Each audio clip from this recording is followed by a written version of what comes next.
무려 10년이라는 세월 동안 뉴질랜드는 끝없는 두려움과 맞서야 했습니다. 남극의 혹독한 추위, 태평양을 집어삼킨 재난, 사라지는 섬들, 그리고 광기에 휩싸인 파도 위의 연합해군 작전까지 뉴질랜드는 이 모든 충격적인 재앙들을 고작 단 한 척의 군수 지원함으로 감당해야 했습니다. 그렇게 시작된 끝없는 싸움은 마치 불가능을 향한 도전 같았습니다. 세계 최고의 조선 강국들이 하나둘 나섰지만 결국 모두 고개를 숙이고 떠났습니다. 이건 절대 불가능합니다. 빙하를 깨고 태풍을 버티며 수개월을 바다 위에서 버텨야 한다니 인간이 아닌 신이라도 불가능하다는 말만 돌아왔습니다. 모든 시도는 실패로 끝났고 10년의 긴 세월 동안 좌절만 쌓여갔습니다. 그때 지구 반대편의 작은 나라가 조용히 손을 들었습니다. 저희 대한민국이 도전하겠습니다. 그 단 한마디가 전 세계의 흐름을 바꾸기 시작했습니다. 한국 기술이 이 미션에 뛰어든 순간 전 세계가 숨을 죽였습니다. 저는 데이비드 맥콜란, 뉴질랜드 국방부에서 군수 지원함 조달을 맡은 담당관입니다. 이 일을 맡은 지 3년째. 솔직히 답답한 뿐이었습니다. 뉴질랜드 해군이 필요로 한 것은 단순한 보급함이 아니었습니다. 남극까지 운항 가능한 내빙 성능, 태평양의 광폭한 파도도 견디는 내구성, 장기간 독립작전이 가능한 시설까지 그야말로 움직이는 해상기지가 필요했죠. 길이 173m, 폭 24m의 거대한 규모 뉴질랜드 해군 역사상 최대 크기의 함정이 될 계획이었습니다. 하지만 문제는 단순했습니다. 아무도 만들 수 없다. 처음엔 믿었습니다. 세계 최고의 조선소들이 줄을 서서 제안서를 제출하리라 생각했죠. 그러나 현실은 정반대였습니다. 첫 번째로 접촉한 독일의 블롬포스 조선소 함부르크에서 만난 헬무트 밀러 이사는 제 설명을 듣자마자 고개를 저었습니다. 위험 부담이 너무 큽니다. 기술 검증, 보험 문제, 책임 소재까지 남극에서 사고라도 나면 누가 책임을 지나요? 독일 특유의 자신감은 어디에도 없었습니다. 프랑스 나발 그룹은 더욱 현실적이었습니다. 부사장 피에르 듀는 계산기를 꺼내 들더니 차갑게 말했죠. 가능은 합니다. 그러나 최소 15억 유로,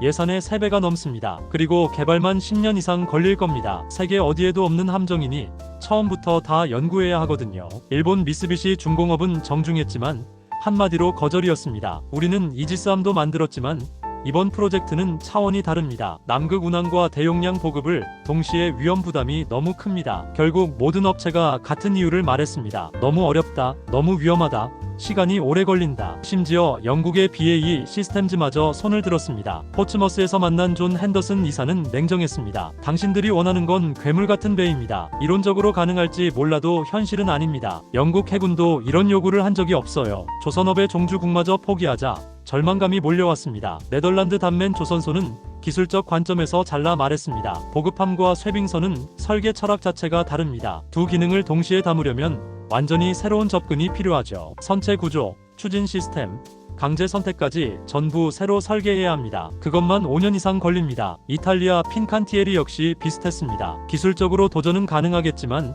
상업적으로는 너무 위험합니다. 스페인의 나바는 아예 검토조차 거부했습니다. 그때 저는 깨달았습니다. 우리가 원한 건 세계 어느 조선소도 시도한 적 없는 전례 없는 도전이었다는 걸요. 하지만 포기할 수는 없었습니다. 뉴질랜드는 남극 연구기지 보급, 태평양 도서국 재난 구호, 연합군 작전 지원까지 단 한 척의 배로 해결해야 했으니까요. 그러나 제 책상 위에는 불가능하다는 거절 메일만 쌓여갔습니다. 밤마다 서류 더미 앞에 앉아있으면 가슴이 무거워졌습니다. 아내 사라조차 걱정했죠. 여보, 너무 스트레스 받는 것 같아요. 잠도 못 자잖아요. 사라, 이건 우리 해군의 미래가 걸린 일이야. 체중은 OK주의나 빠지고 불면증에 시달렸습니다. 그 무렵 국방부 차관 마크 윌슨이 찾아와 말했습니다. 데이비드, 요구사항을 줄일 수는 없겠나? 남극 운항 능력을 포기한다든지. 안 됩니다. 차관님, 모든 기능이 다 필요합니다. 타협은 곧 실패입니다. 그러나 속으로는 두려웠습니다. 이 프로젝트가 실패하면 제 20년 경력이 단번에 무너질 수도 있었으니까요. 정말 사방이 막힌 기분이었습니다. 그런데 뜻밖의 희망이 찾아왔습니다. 어느 화요일 아침, 평소처럼 메일함을 열었는데 제목이 눈에 띄었습니다. 뉴질랜드 해군 프로젝트 제안 현대중공업 대한민국. 처음엔 반신반의했습니다. 한국이 자동차나 전자제품은 잘 만든다지만 이런 괴물 같은 군함을 만들 수 있을까? 하지만 메일을 읽자 놀랐습니다. 도전해보겠습니다. 그 한 줄에서 느껴지는 자신감. 다른 조선소들이 내뱉던 불가능이라는 단어 대신 한국은 정면 돌파를 선언했습니다. 저는 즉시 한국행 비행기를 예약했습니다. 여보, 한국에 다녀와야겠어. 한국이요? 또 실망하는 건 아니겠죠? 이번이 마지막 기회일지도 몰라. 한국 땅을 처음 밟은 순간 활기찬 분위기에 압도됐습니다. 인천공항의 속도감, 서울의 끝없이 뻗은 고층 건물, 한강의 다리들 전쟁에 폐허라던 나라가 이렇게 발전했을 줄은 상상도 못했습니다. KTX를 타고 울산으로 내려가는 길, 창밖으로 보이는 도시마다 건설 크레인이 하늘을 찌르고 있었습니다. 한국은 살아있는 에너지다. 그렇게 기대감이 커져갔습니다. 울산역에 도착하니 현대중공업 직원들이 마중을 나왔습니다. 김민수 부장이 유창한 영어로 말했습니다. 멀리서 오시느라 수고 많으셨습니다. 직접 보시면 왜 저희가 자신있게 제안했는지 알게 되실 겁니다. 조선소에 도착하자 입이 다물어지지 않았습니다. 축구장 수십 개를 합친 부지 위로 거대한 크레인들이 움직이고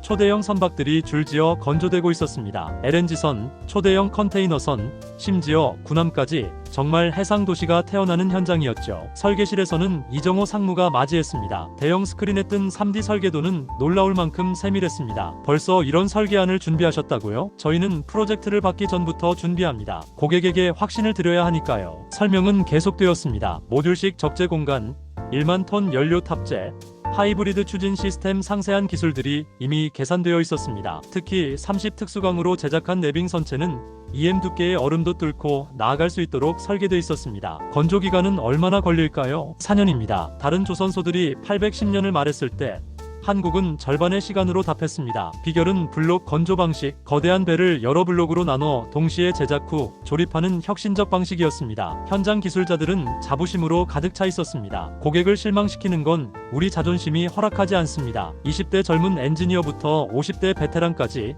모두가 같은 열정을 품고 있었습니다. 마지막으로 물었습니다. 왜 다른 조선소들은 포기했는데 현대중공업은 도전하려는 겁니까? 김민수 부장은 잠시 침묵하다 대답했습니다. 우리는 고객이 아니라 동료 해군을 위해 배를 만든다고 생각합니다. 625 전쟁 때 뉴질랜드가 우리를 도와주었죠. 이제 그 은혜를 갚을 차례입니다. 그 순간 제 가슴이 뜨겁게 요동쳤습니다. 이건 단순한 사업이 아니었다. 진심 어린 동맹의 약속이었다. 뉴질랜드로 돌아온 뒤 저는 곧바로 상부에 보고했습니다. 현대중공업은 충분히 가능합니다. 그러나 국방부 내 반응은 엇갈렸습니다. 해군 참모총장 데이비드 프로터는 긍정적이었지만 일부 관료들은 여전히 의심했습니다. 한국이 그들에게 이런 경험이 있나? 의구심은 쉽게 가라앉지 않았습니다. 그래서 저는 제안했습니다. 조사단을 꾸려 직접 한국을 확인해 보시죠. 결국 8명의 전문가가 선발돼 울산을 찾았습니다. 그들의 검증은 철저했습니다. 하지만 현대중공업은 숨길 게 없다는 듯 모든 시설을 개방했습니다. 심지어 다른 고객의 잠수함 건조 현장까지 보여주었죠. 조사단은 충격을 받았습니다. 자동 용접 로봇이 만들어내는 정밀한 용접선,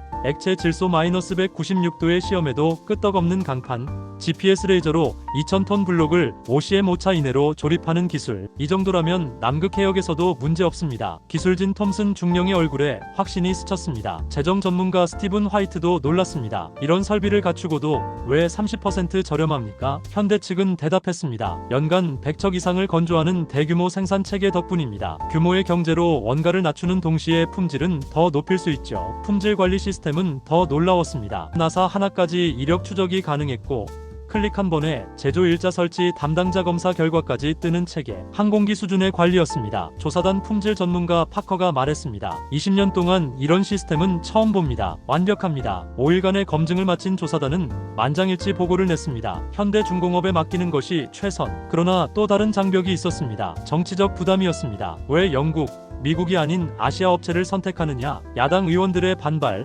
언론의 비판, 심지어 호주의 압력까지 이어졌습니다. 영국 BAE는 성능을 70% 축소한 수정안을 들고 다시 나타났지만 가격은 50% 비싸고 기간은 7년. 저는 장관에게 보고했습니다. 이건 우리가 원한 배가 아닙니다. 그때 한국에서 추가 제안이 왔습니다. 뉴질랜드 엔지니어들을 건조 과정에 참여시키겠습니다. 기술 전수와 유지 보수 능력까지 함께 드리겠습니다. 비용 추가도 없었습니다. 은혜를 갚는 마음이라 했습니다. 프로터 참모총장은 감탄했습니다. 이건 단순한 거래가 아니라 협력이다. 최종 결정을 앞두고 국방장관이 제게 물었습니다. 데이비드, 솔직히 말해 현대중공업이 최선인가? 저는 단호히 대답했습니다. 예, 장관님, 우리가 원하는 사양을 만들 수 있는 유일한 곳입니다. 정치가 아니라 군사적 필요가 기준이 되어야 합니다. 2016년 7월 15일 드디어 발표가 있었습니다. 뉴질랜드 정부는 군수 지원함 사업자로 대한민국 현대중공업을 선정합니다. 그 순간 저는 안도의 한숨을 내쉬었습니다. 3년간의 고난 끝에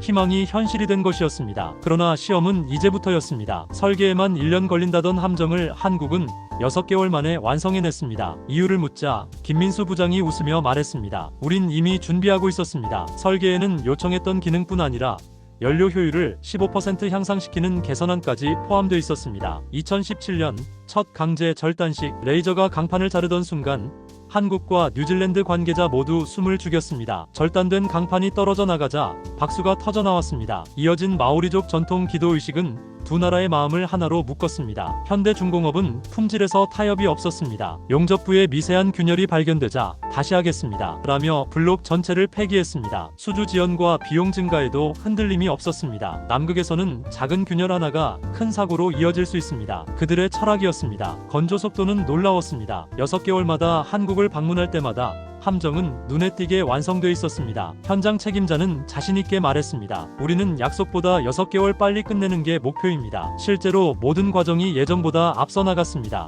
2018년 뉴질랜드 엔지니어들이 연수로 참여했을 때 한국 기술자들은 가족처럼 가르쳤습니다. 우리는 같은 해군 가족입니다. 그 따뜻한 교류 속에서 인간적 유대가 쌓였습니다. 품질 관리에서도 한치 양보가 없었습니다. 기포 하나 발견돼도 블록 전체를 다시 제작하는 집요함. 추진 시스템 설치 과정은 장관이었습니다. 세계 최초로 군함에 적용된 하이브리드 추진. 전기 모터는 조용하고 효율적이었고 디젤 엔진은 강력했습니다. 초기에는 전원에 0.5초 지연이 있었지만 엔지니어들은 완벽해야 합니다. 라며 0.08초까지 줄였습니다. 2019년 내빙 성능 시험 첫 테스트에서 목표보다 20% 느렸지만 선체 각도와 표면을 개선해 두 번째 시험에서는 30% 더 빠르게 얼음을 깨며 나아갔습니다. 끊임없는 도전과 개선, 그게 한국 기술자들의 정신이었습니다. 2019년 10월 함정의 이름이 드디어 새겨졌습니다. 아오테아로아 AOTEAROA 마오리어로 길고 흰 구름의 나라. 뉴질랜드 총독이 직접 명명식을 진행했고 한국 직원들은 뉴질랜드의 전통 추마카를 배워 깜짝 공연을 펼쳤습니다. 두 나라의 문화가 하나로 어우러진 순간 모든 이들의 눈가가 젖었습니다. 2020년 마지막 해상 시험이 시작됐습니다. 속도, 기동성, 내빙 능력, 하이브리드 추진 올 테스트 패스트, 목표를 초과하는 성능이 입증됐습니다. 거대한 배가 20M 파도와 시속 200km 강풍을 뚫고 나아가는 모습은 경이로웠습니다. 그리고 마침내 6월 아오테아로아함이 울산 부두에 당당히 정박했습니다. 인도식 날 한국과 뉴질랜드의 국기가 나란히 휘날렸고 해군 장병들이 하카로 감사의 마음을 전하자 울산 조선소는 눈물과 환호로 뒤덮였습니다. 그 후 아오테아로아함은 남극 연구 기지 보급, 태평양 재난 구호, 국제연합작전 지원까지 쉼없이 활약했습니다. 스콧 기지 보급 임무에서는 이전에 수차례 나눠서 나르던 물자를 단 한 번에 운송했고 토가 화산 쓰나미 때는 움직이는 병원 발전 소급 수선이 되어 수많은 생명을 살렸습니다. 전 세계가 경악했습니다. 이런 함정은 본 적이 없다. 호주, 캐나다, 노르웨이는 즉시 주문을 넣었고 심지어 미국 해군도 공동 개발을 원한다고 연락해왔습니다. 2021년 이후 한국은 전 세계 해군의 기준이 되었습니다. 아오테아로아 클래스 함정이 사실상 다목적 군수 지원함의 표준이 된 것입니다. 서울에서 열린 국제해양방산 박람회에서 각국 해군 총장들이 입을 모았습니다. 21세기 해양 안보의 핵심은 기술력, 그리고 그 선두에 한국이 있다. 영국 해군 참모총장조차 말했습니다. 우리는 이제 한국에서 배워야 한다. 그 성과는 곧바로 수치로 드러났습니다. 단 몇 년 만에 한국 조선업체가 받은 군함 주문은 50척을 넘어섰고 친환경 수소연료 함정, AI 자율항해 시스템, 해상도시 건설 프로젝트까지 이어졌습니다. 한국은 더 이상 조선 강국을 넘어선 해양기술 강국으로 우뚝 섰습니다. 2024년 저는 명예로운 순간을 맞이했습니다. 한국 대통령으로부터 훈장을 받고 뉴질랜드 특별대사로 임명되었습니다. 제 딸 엠마는 연세대학교 조선해양공학과에 진학했고 아들 제이크는 한국어를 유창하게 구사합니다. 우리 가족은 서울 한강변 아파트에서 새로운 삶을 시작했습니다. 창밖으로 오가는 선박들을 보며 저는 매일 감탄합니다. 이 모든 게 한국의 힘으로 가능해졌다. 그리고 최근 소식을 들었습니다. 현대중공업이 아오테아로아 2세대 함정 개발에 착수했다는 것입니다. 완전 자율항해, 인공지능 판단, 친환경 연료, SF 영화 속에서만 보던 함정이 현실로 다가오고 있었습니다. 벌써 10개국에서 예약 주문이 들어왔다고 합니다. 돌이켜보면 모든 건 단순한 한 문장에서 시작됐습니다. 저희 대한민국이 도전하겠습니다. 그 작은 결심이 세계 해양 역사를 바꾸었습니다. 불가능을 가능으로 만든 한국 기술자들의 집념, 그리고 서로를 향한 우정이 만들어낸 기적이었습니다. 오늘도 저는 확신합니다. 한국의 기술이 만들어갈 바다는 지금 우리가 상상하는 그 이상일 것이라고요. 새로운 세상은 이미 우리 눈앞에 펼쳐지고 있습니다.